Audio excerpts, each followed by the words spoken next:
Avvalambor assalomu alaykum. Bugungi mavzuimiz millar ichida ko'paytirish va bo'lish. Matematikaning asosiy amallaridan biri bo'lgan ko'paytirish va bo'lish birliklardan boshlab to mingliklargacha bo'lgan sonlarni o'z ichiga qamrab oladi. Minglar ichida ko'paytirish va bo'lish arifmetik ko'nikmalarni mustahkamlash, tez-tez uchraydigan hayotiy masalalarni yecha olish imkonini beradi. Avvalambor o'quvchilarga ming soni qay tartibda yozilishini o'rgatishimiz kerak hisoblanadi. Bunda bitta birlik va 3 ta nol ishtirok etadi.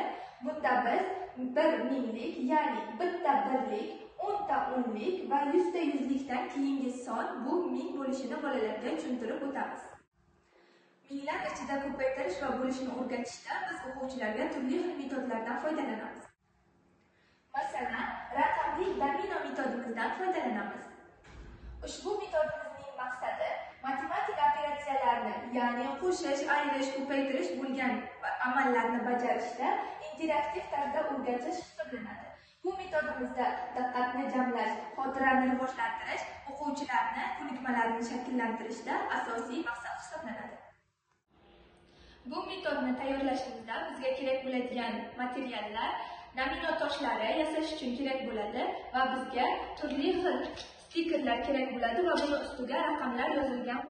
Bu metodimizni o'quv jarayonida foydalanishimizga o'quvchilarga domino toshlari tarqatiladi va har bir domino toshiga necha raqam tushgan bo'lsa, masalan, 4 raqami tushdi, har bir o'quvchi 4 raqamida yozilgan stikerimizni oladi va orqa tomonda misollar yozilgan bo'ladi. Bu misollarni o'quvchilar bajarishlari kerak hisoblanadi.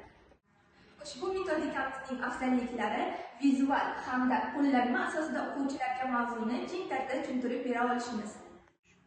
O'quvchilarimizga mingliklarni ko'paytirish va bo'lishda avvalambor biz bosqichma-bosqichlik tamoyildan foydalanamiz. Buning uchun biz o'quvchilarga birdaniga ko'paytirish yoki bo'lishdan emas, aksincha qo'shish, ayirish bo'lgan misollarni berib, ularda tushunchalarni hosil qilgandan so'nggina biz mingliklar ichidagi ko'paytirish va bo'lishlarni berishimiz mumkin.